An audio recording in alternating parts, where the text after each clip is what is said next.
Hello, everyone. I'm Allison Shaw, a wellness coach. Over the years, I've deeply immersed myself in the teachings of Kryon, a non-physical energy channeled by Lee Carroll.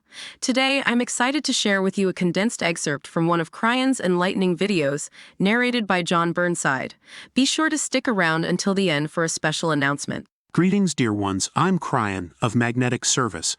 Everything you learn about your body, we say create the light. Love yourself, love every molecule that is yours. It's not an egotistical thing to love the creative source so much that went into the miracle which is you. Firstly, love of self. The love of self we have talked about many times, and we've talked about it in a way that hopes to straighten out that from those who think that this is egotistical. It is not. You are loving the Creator in you.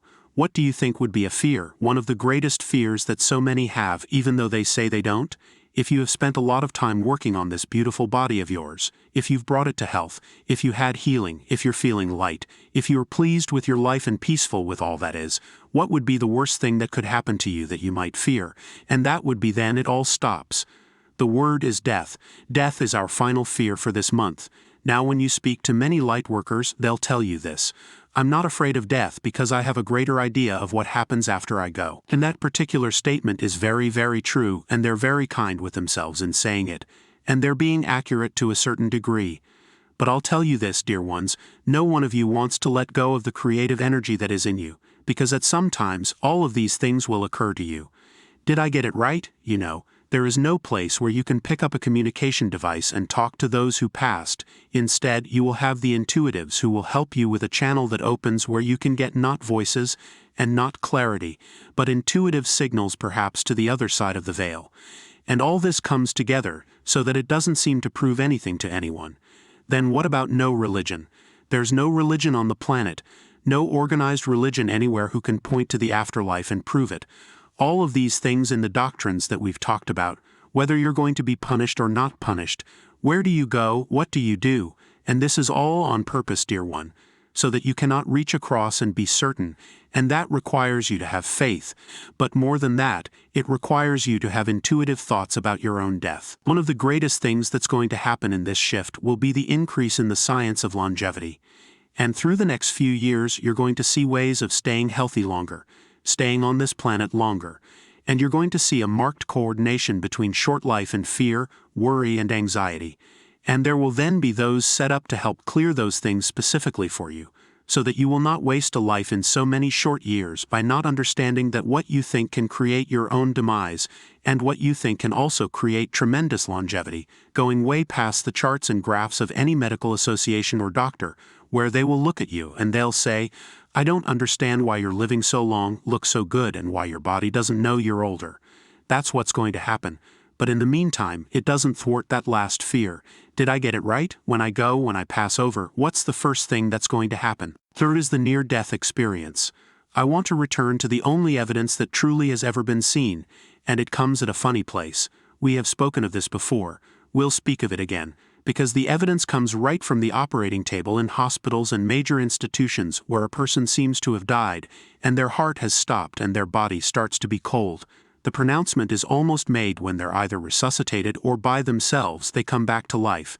And when this person who has gone through that particular state, some call it near-death experience, we call it near-life experience because of what they saw and what they say.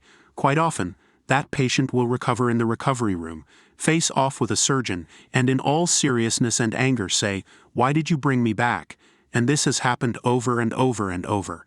And when you say to them, why would you say such a thing, you're alive now and you were dead a moment ago, they will say, and I'll paraphrase it this way, they'll say, you didn't see what I see. Imagine taking that last breath and being transmitted and transformed into the most beautiful place you have ever imagined in your life, where everything is beautiful and perfect, and you realize you're with the Creator, you are back into your soul, and you are the guest place you could ever be, home. You start to hear that beautiful song being sung yet again that we have talked about, that is always there, it's always there. And the next moment, you're back in 3D with all the needles stuck into you, and all the fluids pouring in and out, and you go into the recovery room. That would make anybody angry, being ripped back from home, ripped back from paradise perhaps. Think about that. And lastly, life after death. And think of the irony that that's one of the only places truly that over and over you get proof of something you didn't expect. Is there life after death? It's not that way, dear ones. It's not that you continue a life after you die here. You go home. You go to the natural state after having a trip to this planet that perhaps wasn't all that great to some of you. Perhaps it's been difficult for some of you, and then you go home. What can I tell you about death? I'll say that you are purposely programmed to fear it, but at some level, some of you have to know that it's okay.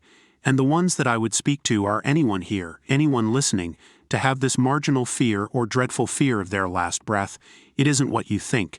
And perhaps in order to prove this to yourself, you should find the books to read or the reports from those who have gone through this and have had to come back. And I want you to feel the glory of it. Truly magnificence, the splendor of going into the arms of your own home soul. Dear ones, all of you are programmed to stay. There is so much work on this planet to do, and I want to remind you of this. Why else would we have longevity start to increase?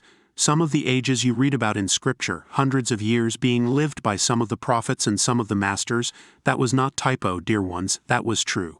That's because they had that consciousness to keep their cellular structures healthy and alive and well and looking good for as long as they needed to be here to accomplish why they came.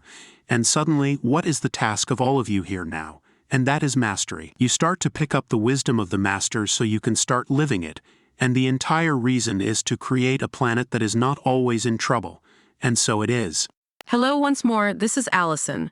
Were you aware that Kryon has delved into the topic of meditation in various teachings? Kryon consistently stresses the significance of meditation as a means for personal evolution, spiritual advancement, and tapping into one's inner wisdom. He highly recommends it. Perhaps you're intrigued about exploring meditation yourself. If so, feel free to click the link provided in the description box below this video for a complimentary introductory course on meditation by Giovanni Dienstmann, recognized as one of the top 5 meditation experts globally. While you're down there, don't forget to leave us a comment and subscribe. Subscribing ensures you'll be notified when new videos by Kryon Condensed are uploaded. Wishing you the best on your journey and thank you for your time.